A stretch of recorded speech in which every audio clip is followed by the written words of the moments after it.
What's up, guys? Kyle Merlot's here. Hope you're doing well. Hope your Tuesday night is well and good, and you're having a good night. I'm excited. We have someone from all the way not here in America joining us tonight. I'm really excited. I'm familiar with his work, and if you're not familiar with it, he has tons of products out on the market, and he does basically everything. So if you have any questions, you can ask him on basically any topic. With that being said, I'm going to introduce him. It's Jonathan Royal. So Jonathan, go ahead and say hello. Good evening, everybody, and thanks for inviting me along, Carl. You bet, man. Now, where are you coming from?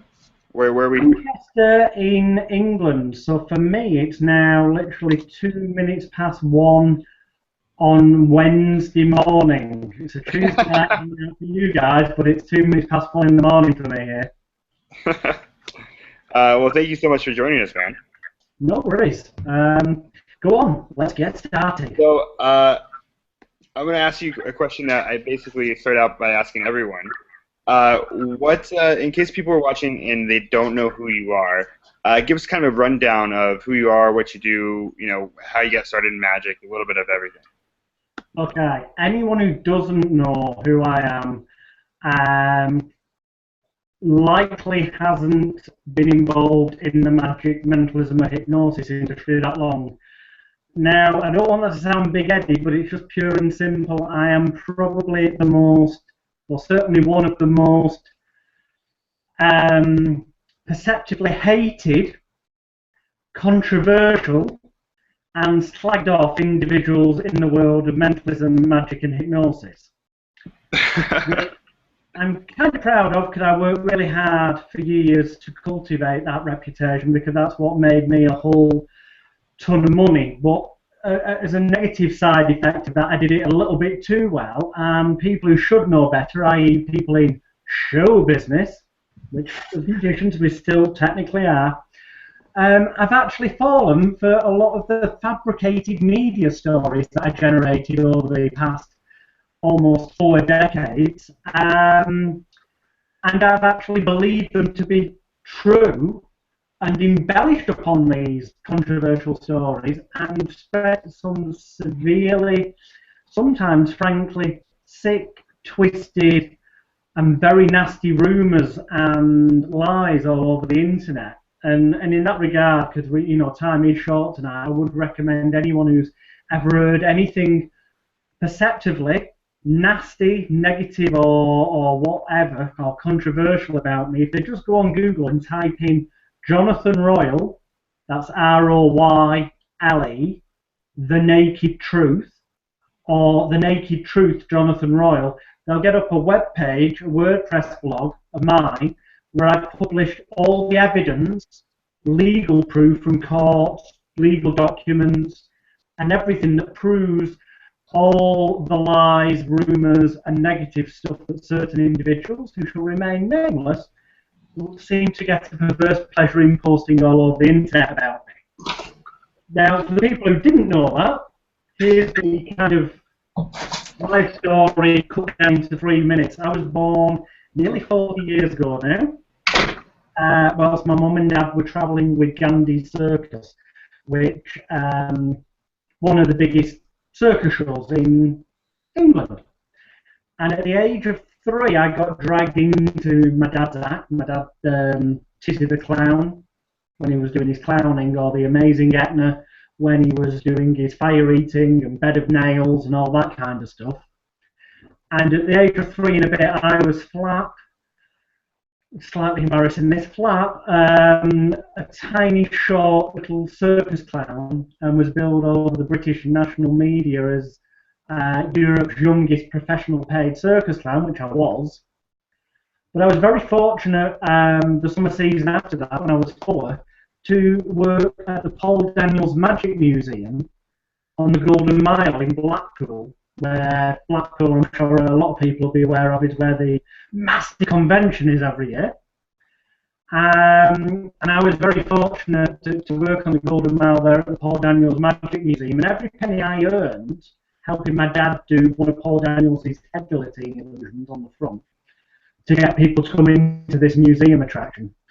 I spent on the tricks that were for sale inside to the general public. So, the usual stuff, Spain Alley deck, cups and bowls, three-card Monty, all the stuff your pitch artists or your kind of public shops in the casinos would sell to holiday makers. But I was buying all them.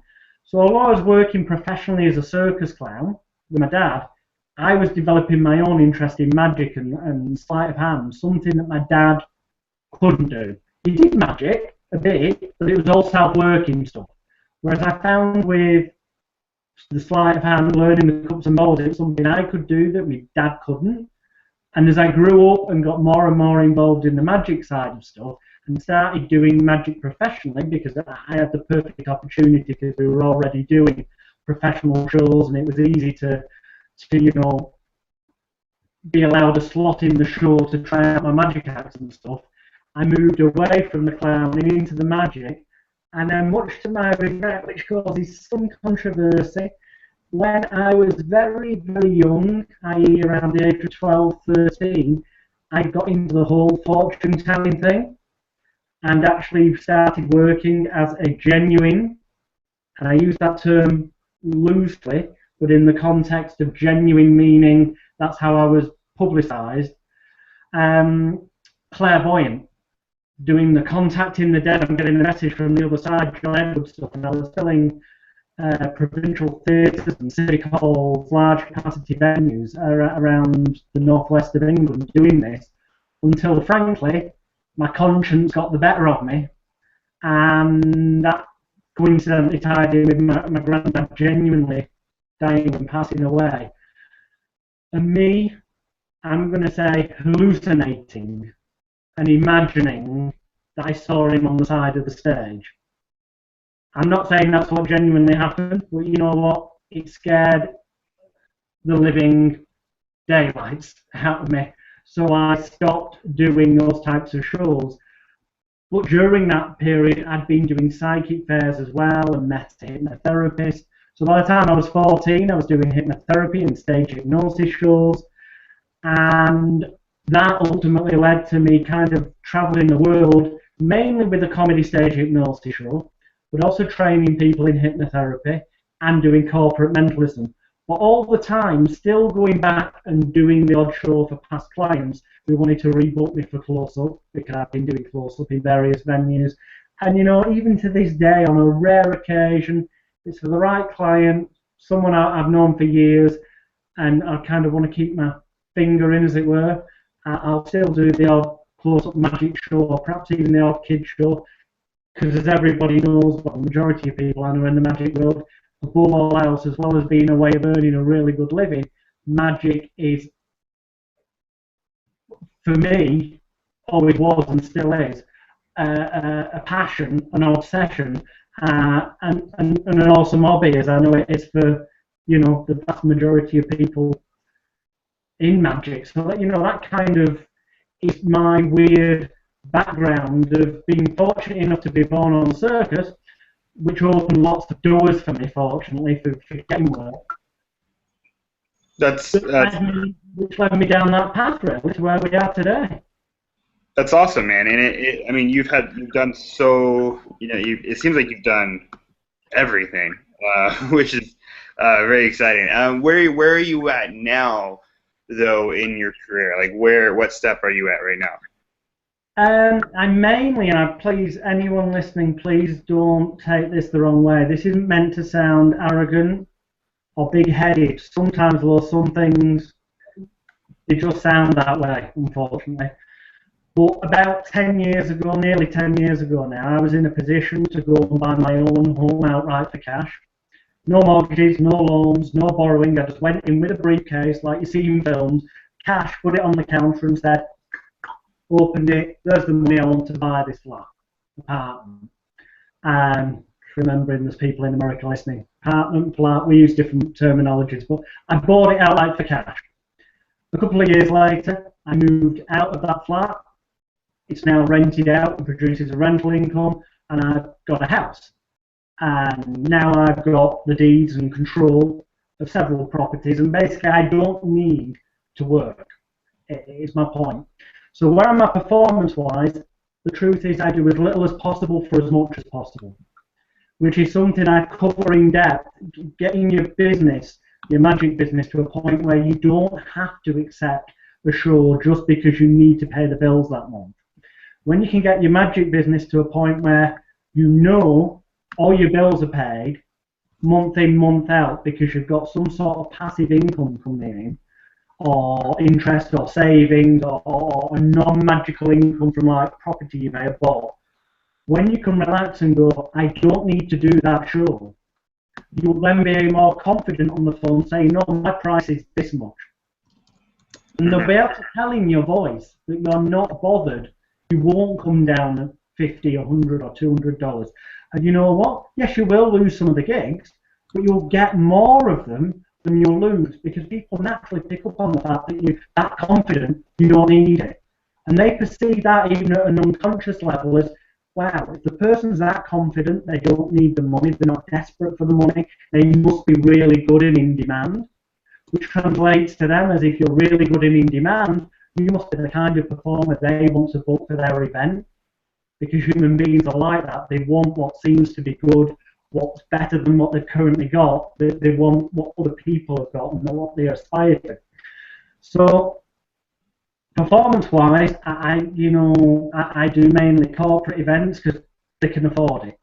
When I do a hypnosis show these days, I will tend to get the conversion rate. I don't know the conversion rate. I think about £650 sterling is $1,000 at the moment. So I kind of get around $10,000 for a show, which I know, ironically, in America isn't actually that much money.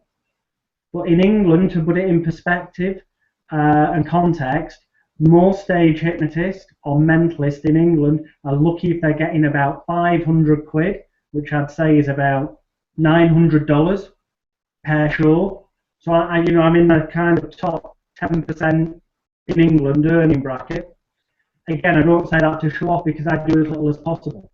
What I enjoy now is going back to the hobby and reading more and more books, watching more and more DVDs, especially old ones. I really like reading old books, and that's where the ACAM routine I use came from. Actually, old books, lots of different things from old books. A great guy called Tom Sellers, who marketed a lot of stuff through the Supreme Magic Company that's no longer in existence, but at one time Supreme Magic Company was like world famous. It was massive, based in Bideford, Devon in England. And Tom Sellers released a trick called Stop, which essentially was a deck of cards got shuffled, and you'd hand them to a spectator and they'd start dealing cards down and they'd stop whenever they wanted. Simple as clean as that. And there'd been an envelope on the table at all times.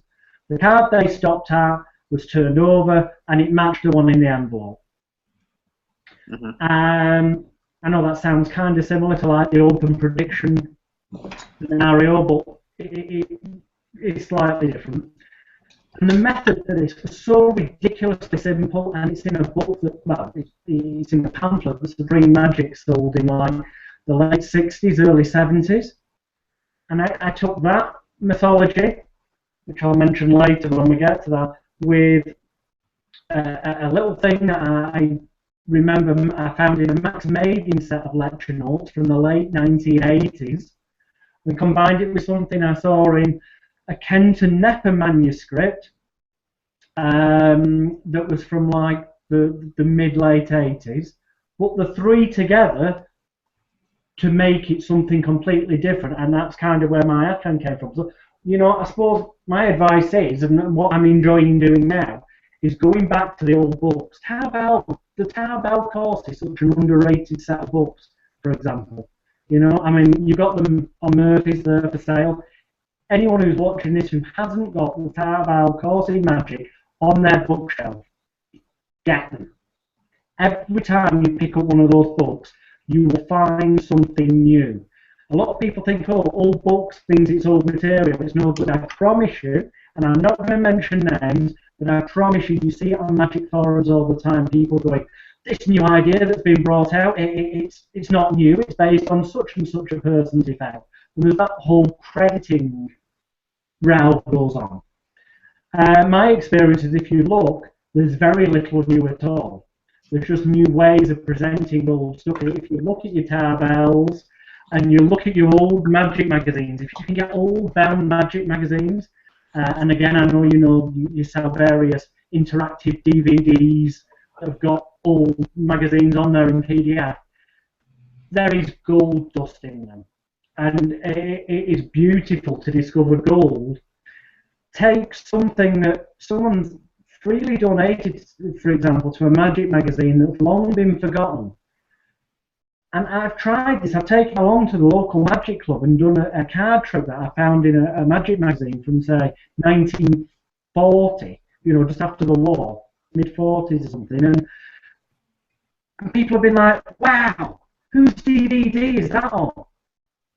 And when I tell them that actually, no, it's an old magic magazine, they're like, they don't believe it because people overlook the stuff that's out there. I mean, it's great. There's new stuff being released all the time that has new twists and slants and technology on new ideas.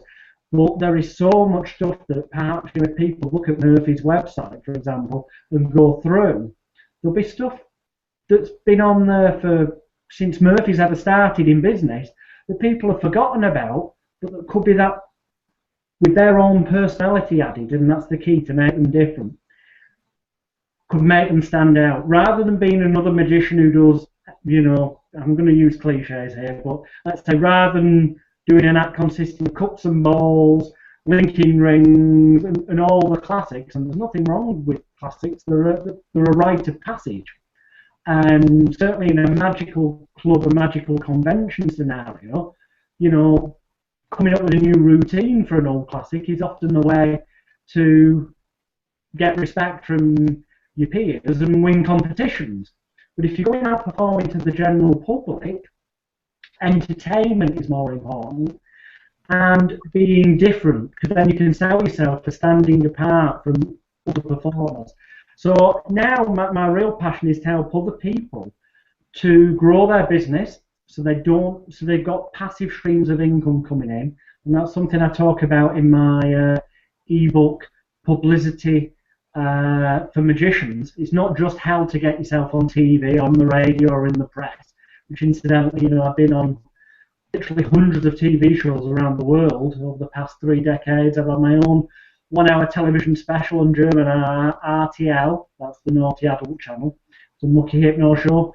I made my own 6-part European surreal, satirical comedy Mickey take. I think that if that phrase means the same in America, taking the Michael out of myself type comedy street hypnosis show, which you can actually see on YouTube by typing in Life in the Bus Lane. And if you watch some of the episodes, let me tell you in advance, it is meant to be that bad. That's the point. It's it's pulling jest at all the street magic genre of TV shows. And make sure you've got the brain bleach ready, because at one point you'll see me dressed up in drag. Dressed up as a woman, playing the part of my own sister, Mesmeralda. Yeah. Slightly embarrassing, but that's seriously my passion now, is helping other people to grow their business, improve their acts. That doesn't necessarily mean giving them new material.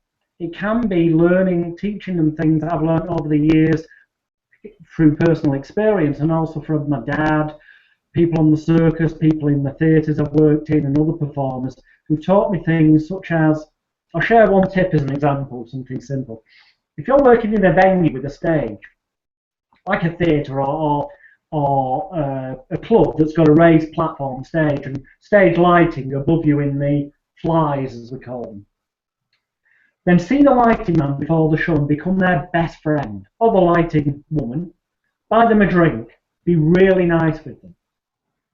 And then you can craftily ask them to turn off one of the white lights on the right-hand side of the stage, one of the white lights on the left-hand side of the stage, and assuming it's a stage with lots of lighting, they can also turn off maybe one of the colours or such around stage centre.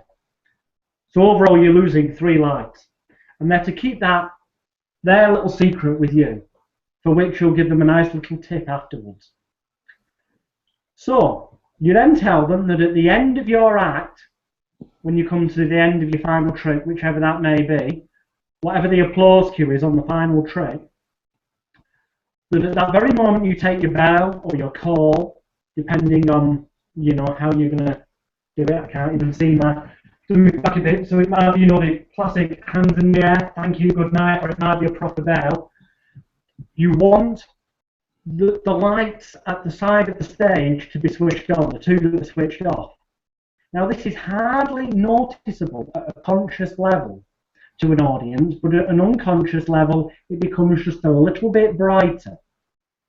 And at an unconscious level, that makes them feel that it's a little bit better, and it makes them applaud louder.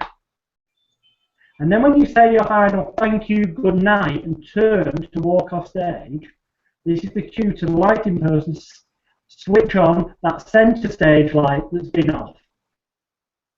The stage suddenly becomes a little bit more brighter. And because it's clearly the end, it tends to encourage even more applause so that you can safely and confidently, more often than you may have done in the past, get to the wings, the side of the stage, pause a second or two, and then come back on stage, centre stage, to take a second call, false tabs, which as you do, especially if they've got lighting, one of these DMX controls for the lighting, if the lighting person can then make all the lights, which can often these days be done with one button or one slider, make them all go brighter, that will often encourage a standing ovation. It's a non-verbal signal, but it will work more often than you would think. And these are the kinds of things I cover in the 11 hours of video that you get links to inside my book, Publicity for Magicians, which you can find obviously on Murphy's and all of the big magic dealers. So, you know, it's about helping other people now. I just want to pass on things that will speed up people's success path. That's awesome, man. Thank you so much for sharing that. Now, I know that you were nice enough to, you were going to share a method of a trick with us. Do you mind performing and showing us what that is? Okay, right. I'm not going to be able to perform it, and the reason for that is because, well, it'll become clear in a minute. I need about 3 people in the room with me here to perform it. But I'll tell you how it's done, and this is going to sound Irish. I'm going to tell you how it's done, and then after we've done the hangout, anyone who wants to see the performance of it in a live show with real people merely needs to go on Murphy's website and search for egg, sausage, and peas. Egg, sausage, peas. Or type in my name, Jonathan Royal, and you'll find egg, sausage, peas. So my mentalism, my complete theatre mentalism show, explained in full, every routine, every nuance, right down how to get the most applause, everything's in that set, including this method of any card at any number, which just happens to be the video you'll find on the Murphy's page as the demo video for egg, sausage and peas. So you'll see live performance there. But essentially I get 3 people up on stage, a deck of playing cards, and I'm going to try and see if I can angle this slightly, or do I need to stand back? I mean, may need to stand back a bit. Let's see if I can get it so my hands are on camera. Yeah, a deck of playing cards is handed out to one of them. They shuffle them to their heart's content, and they genuinely do, because this is just an ordinary deck of cards, truly, that is shuffled by a genuine spectator, no pre-show work, nothing like that. So when that deck that's genuine has been shuffled, it is then placed down on a table by the spectator. I never touch them at that point. I then show to everybody that I have a prediction that I've made before the show. It's in full view, which you'll see this better on the performance video on the Egg Sausage Peas webpage. But they see that, and that remains in full view of the audience at all times. I then remove, because that was a blue deck, the spectator one had a red back deck of cards, and show them to the audience to be all different. And in fact, I hand them out often to someone on the front row of the audience to take a look at and check that they're all different, which is what they will confirm they are. I apparently hypnotise. I say apparently because no hypnosis is required. If you can do hypnosis, great. If not, all you literally need to do is tell them to close their eyes. But then I tell them that when they open their eyes, they're almost psychic. And I take the cards and I flip them in front of the person's face like that. And I tell them to just remember one card. And they tell me they've done that. But they don't say anything out loud. I come over back to the first spectator and I take one of the jokers that's been removed from the deck and I just run it. I say, look, I don't want to touch these cards in any awkward manner, so I'm going to run this joker down the side of the cards, and when you want to say stop, say stop. And when they do say stop, I stop, and I make it quite clear to them, do you want me to push the card in there or do you want me to go on further? If they say go on further, I'll obviously go on further. If not, the card gets pushed in there. They look at the card where they've stopped at and they take the deck off me and shuffle them again. So they've shuffled them again. I never touch them again. They're on the table. So the shuffled deck's on the table, and there's a spectator here who was apparently hypnotised and a prediction on the table. This is all a whole bunch easier to follow when you watch the video on our Egg Sausage Peas page, I promise you. But this is the cool bit. We then randomly, either somebody on stage or from the front row of the audience, it doesn't matter, whatever suits your style and performing environment, genuinely randomly picks a number between 1 and 52. The number that they pick is counted down to by the spectator. I never touch the cards. When they get to that number, I pick up the prediction envelope and display it to the entire audience. And I recap on what's happened, which is one volunteer who was hypnotised to become psychic has looked at the deck and thought and decided on one card that they're mentally thinking of, but they haven't told anyone. The other person has shuffled the cards, thought of a card, and someone in the audience has named a number. So then we might have number 26. For the first time, they ask the person on stage to name the card. So let's say they say 10 of spades. They then turn over the card at the position they counted down to, whatever number it was, in that shuffled deck that they shuffled that I didn't touch, and that card is, in this example, the 10 of spades. Which also happens to be, I forgot to mention the person over here, the hypnotised one, writes down, has written down what card they decided on. They turn over what they wrote down, and lo and behold, they wrote down the 10 of spades. And the third killer that then really heightens the applause, because you see the applause get louder with each revelation on the performance video on the Egg Sausage Peas page, is that the prediction that was on full show at all times is open, and it's the 10 of spades. So we've got an any card, any number with a prediction, and an audience member somehow, without any pre-show or anything being written down, having written down what this is.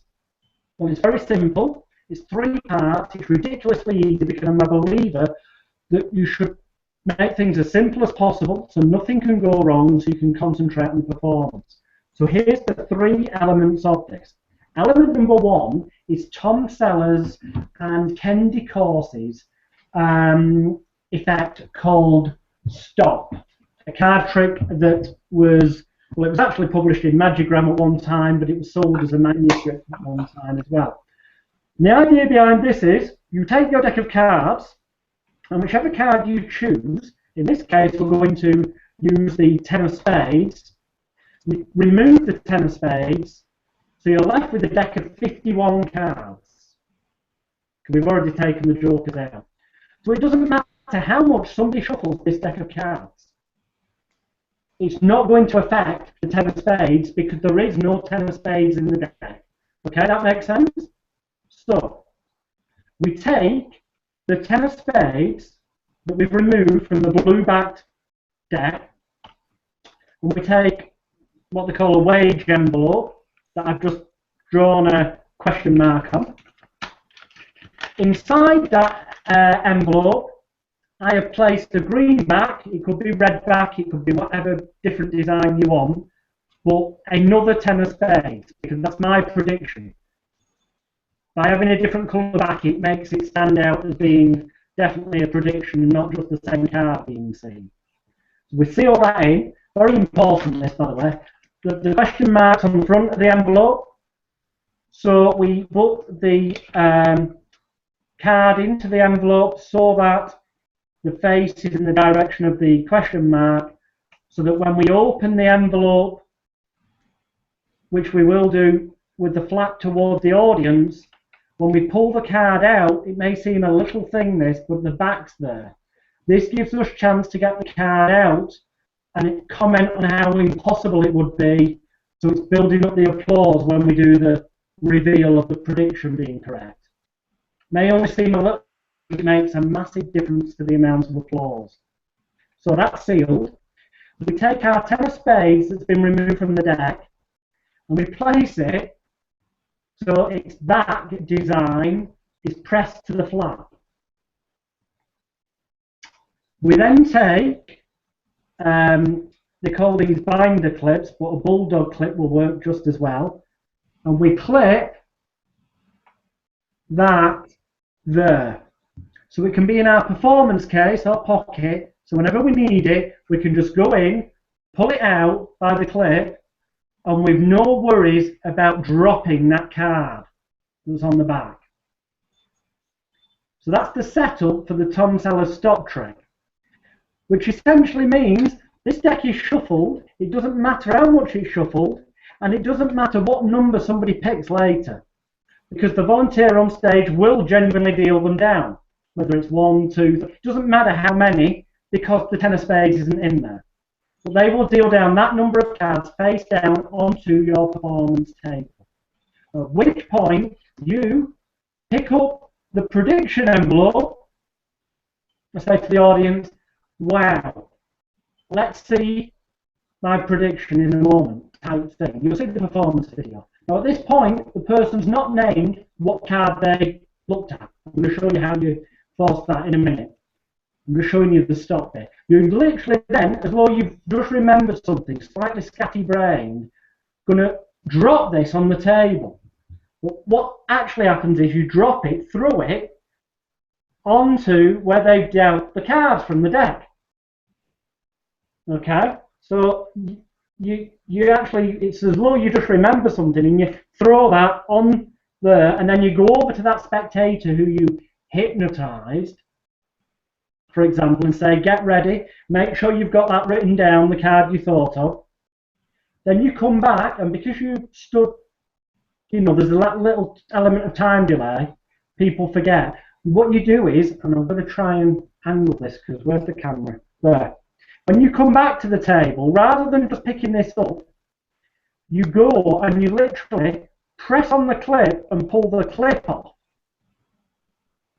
and just dump that in your pocket, which by so doing means it's dropped. The 10 of spades that was on the back of the envelope is now loose and on top of that pile of cards that the spectator dealt down.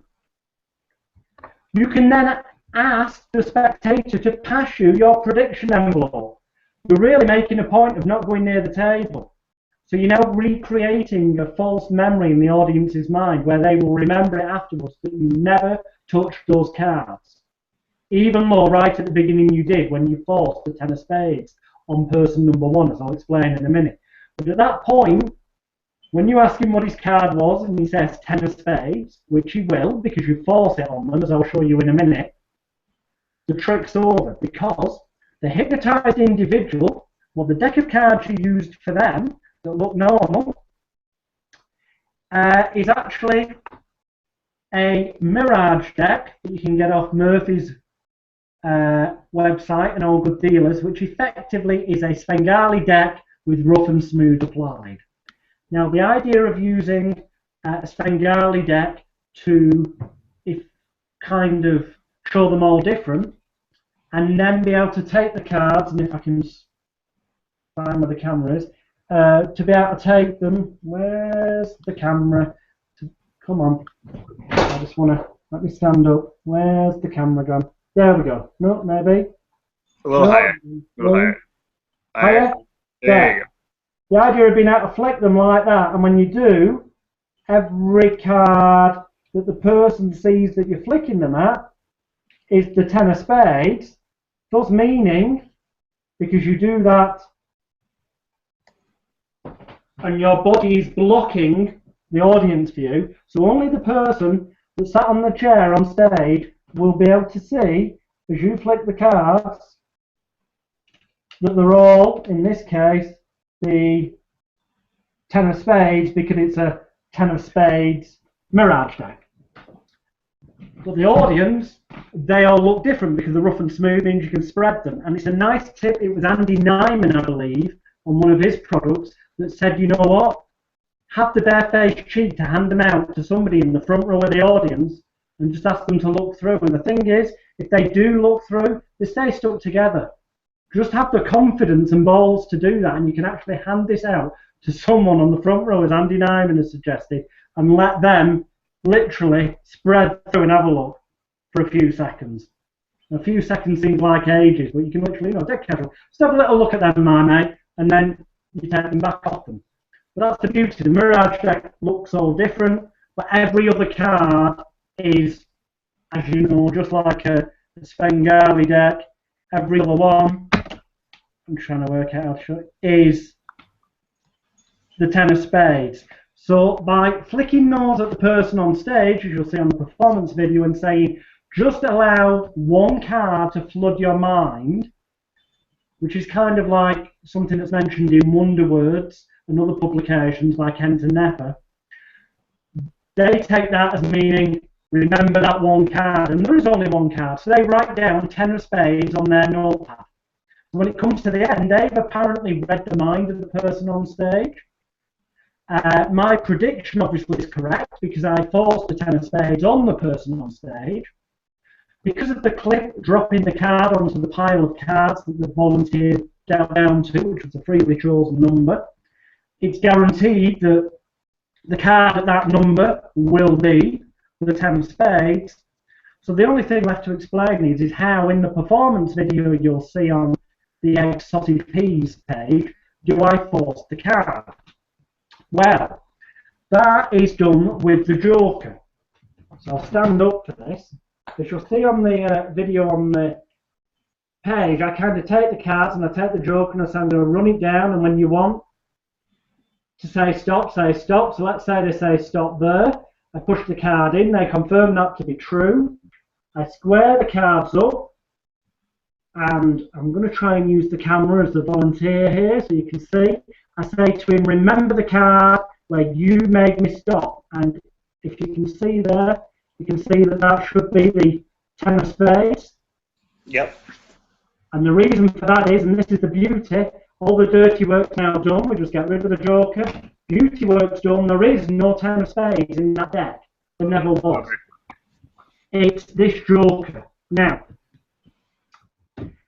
the Joker looks, at first sight, if I show you that, like a normal card. Now I'm going to try and expose what's going on here, because there is that bit stuck on there. Now, I'll explain this in a kind of Blue Peter kind of style. Take a bit of a 10, take your card, cut some off, roughly about half, then take, for ease of showing you, I'm going to use a red one, and glue it roughly in the center to the bottom like that. Okay, so you end up with, here's one I prepared earlier, glued together, something that looks like this. At which point you're going to cut off the red bit along there, so you end up with something like this. You're then going to cut off the red bit and the red bit, so you end up with something like this. And what you've achieved at this point is to alter the direction of the back design, because there is if you look at the 10, the back design would be that way. But once we've done that process I've just shown you, as you can see, it's now made the back design the other direction, which means we can then take a joker card and stick this, and this is the bit where I really want to try and get the camera, we can then take a little 10 of spades like that and stick it on there like that with some clear tape along that line. And when you've done that, so you take that bit, put it on there, line it up with the edge and the design, stick it with clear tape, the end result is this gimmick, which I first saw mentioned in a Max Mavin lecture at Blackpool Magicians Club in about 1989. He used it for an entirely different effect, but it was the idea, and he actually didn't go to the extremes, I don't think, of putting this back design on, because he said nobody ever needs to see the back of the card. But I believe in belt and braces, and if you look at that back of the card, now it should become more obvious that it's gimmick, but a general flash by the audience, they're not going to notice anything.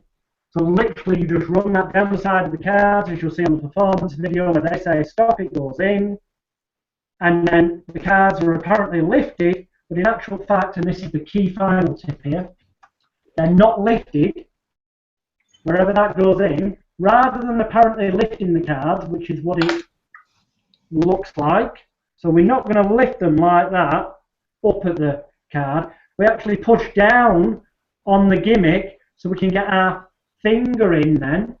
Can I get that? So we push down on the gimmick so we can then push our finger in under the fake bit of 10 of spades to be able to lift it up and show them. That makes sense. When they said they've got the card in mind, we literally just out comes the card and tossed down on the table because it's unimportant. And people can see you've got nothing in your hand. So without having to say anything, people, when they come to reconstruct this, know you couldn't have palmed anything, nothing like that runs through their mind, and that's what makes it so strong. You put those elements together and watch the video on the egg sausage peas page on Murphy's, and you'll soon then be able to put the three bits together for a really applause-pulling and impressive any card, any number routine. But I'll just leave you one final thought on that gimmick. You could make one, says I, who's lost it. I've got one here somewhere to show you. Says I, excuse me, one, found it. Rather than it just being on one edge, you could perhaps make one that's two-edged. So, and by that I mean, I'm trying to show the camera here, that one side here has got a force for the 8 of clubs, and the other side here has got on the same joker but on the opposite side a force for the 10 of hearts. Essentially it's just a case of making two smaller of those cards with the back design stuck on so that it kind of blends in now. And I purposely use shiny sticky tape on this one so that you can actually see it in the light. You should be able to see where it's stuck and everything. But you can get that matte finish, non-reflective sticky tape. That's better to use. And the beauty with this is then you can have a deck of cards with 2 cards missing if you want it, for whatever your routine may be. Run the card down the deck, force card number 1 on somebody, then pull the card out dead casually, and as you turn to a second spectator, you can rotate the card in your hand so it's ready to force card number 2, pull the card out and toss it down on the table, and then those 2 cards that they're thinking of are not in the deck. You can hand the cards over to be shuffled, at which point they could be thrown out a window, and one that's the card, one of them can already be stuck on the outside because you knew you were going to force it. Or as I explain in the Holy Grail of Mentalism, which has some bonus effects in there, you can use this gimmick and then have their card appear in whatever bottle of beer they choose from behind the bar. Hmm. And it explains how to use Equivoke, Magician's Choice, to get them to apparently freely choose which fridge, and then which shelf in the fridge, and then which brand of beer, so that they end up picking a brand of beer that you pre-prepared by going and basically giving a backhander to the barman and getting him to book the matching card that's on your forcing gimmick into a bottle of Budweiser, for example, where you can take the lid off, roll the card up, put it inside, you can then put the lid back on and press it closed and put it back in the fridge.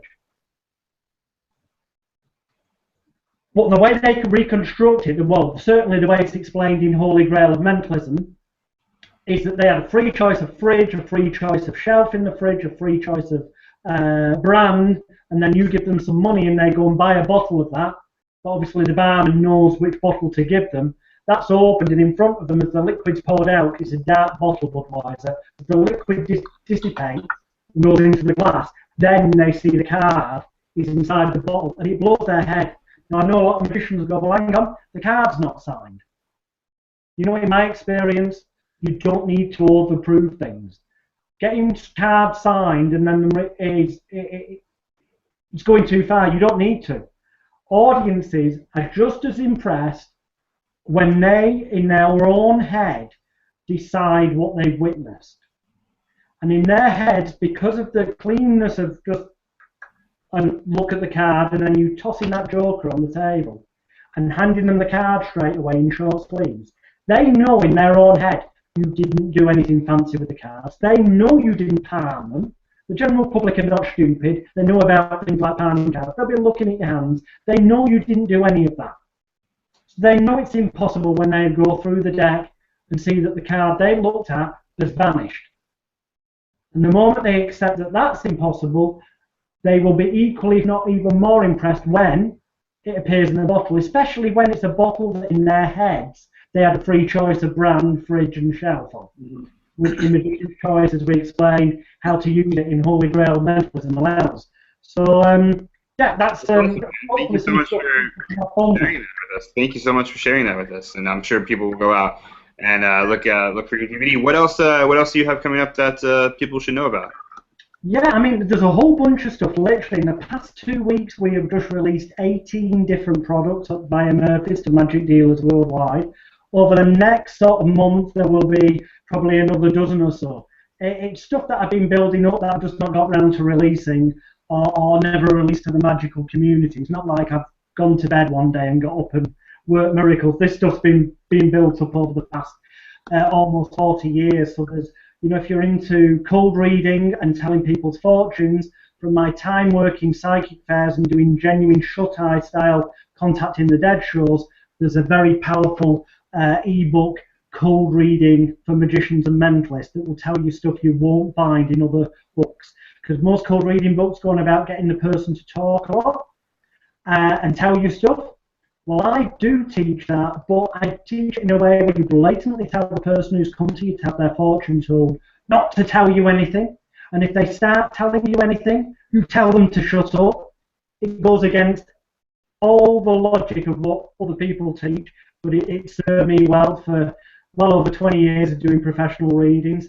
If you want to learn hypnosis, which is what I'm perhaps most controversially known for, then, you know, check out the Transparency Template DVDs that are now on Murphy's and all good magic dealers. They are, I sound biased, but they are without a doubt the most comprehensive stage and street hypnosis training DVDs. And even if you don't want to do a hypnosis show, if you just want to add some magic to your mentalism, or sorry, some hypnosis to your mentalism or your magic, they will teach you the true safety, because hypnosis can be dangerous. And a lot of the courses out there don't teach it right. This does, and it's not just me. 5 of the world's top professionals are on this set, teaching everything you ever need to know. So yeah, hypnosis is covered, mentalism's covered, comedy. You know, I used to work what we call the working men's clubs in England, and also the alternative comedy circuit, supporting comedians such as Lee Evans, that I think you might have heard of in America, because he was in some comedy films such as Mouse Hunt, I think it was called. But he's a bit like Norman Wisdom, but an English, very energetic and lively comedian. I've worked with him, Worked with British comedy legends such as Jimmy Cricket, which won't mean much to people in America unless you search YouTube, but you'll see they're big names. And I always, whenever I work with these people, I did my version of 5 or 6 card repeat. I say 5 or 6 card repeat because some people prefer to do it with 5 cards, some do it with 6 cards. Personally, I did it with 5 cards. I came up with a new method for it, so there was no sleight of hand. And you also didn't have to make any fancy pocket cards. All you need is basically some sellotape and some paper clips and playing cards, and you can make it up in like 3 minutes. And it's a complete half-hour stand-up comedy routine. Well, I finally put this down in print, and it's out there as Comedy for Magicians. But it's not just a routine that I've used in the real world, but I explain why these gags work at those points, or why some of the gags are purposely bad to make the other ones seem funnier. And it goes into the psychology of comedy and how to add it into your routines. I teach how to deal with hecklers, awkward audience members, how to routine gags with what we call callbacks, so that you've got gags later on in your act that seem funnier than they should be because they call back or refer back to something that happened earlier on in the routine. Now to add running gags in, repeating gags. It's a little mini course of the psychology of comedy, really, and it's a mega bargain because I think dealers are selling that for less than $10. But in the coming weeks, I've got to get together with my dad because my dad was the only speciality act in the world to ever work at the world famous Bellevue Circus in Manchester, England, 3 consecutive seasons with his fire eating and yogi act. And I'm going to sit down with my dad.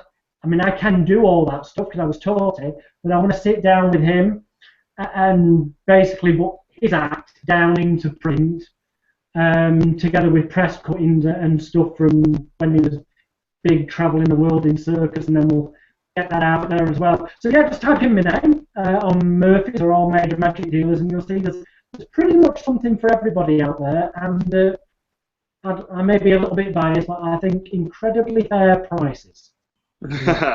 Well, cool, man. Thank you so much for joining us. I really, really appreciate it. We would love to have you again, all right? It's been a major pleasure. Thank you. Anyone who makes up one of these gimmicks and plays around with it, because it's got unlimited potential. Feel free to find me on Facebook. Facebook.com/Alex the Hypnotist, because by birth my name's Alex Smith. I do have a Facebook page as Jonathan Royal, but my page for adding people as friends that was as Jonathan Royal got shut down because they said it wasn't my real name. So it's Facebook.com/ALEX the Hypnotist. Add me and let me know what ideas you come up with. Let's bounce ideas off each other. Awesome. Thanks, man. Thanks for joining us. Thank you very much, Carl. It's been a pleasure. You take care. All right, bye-bye.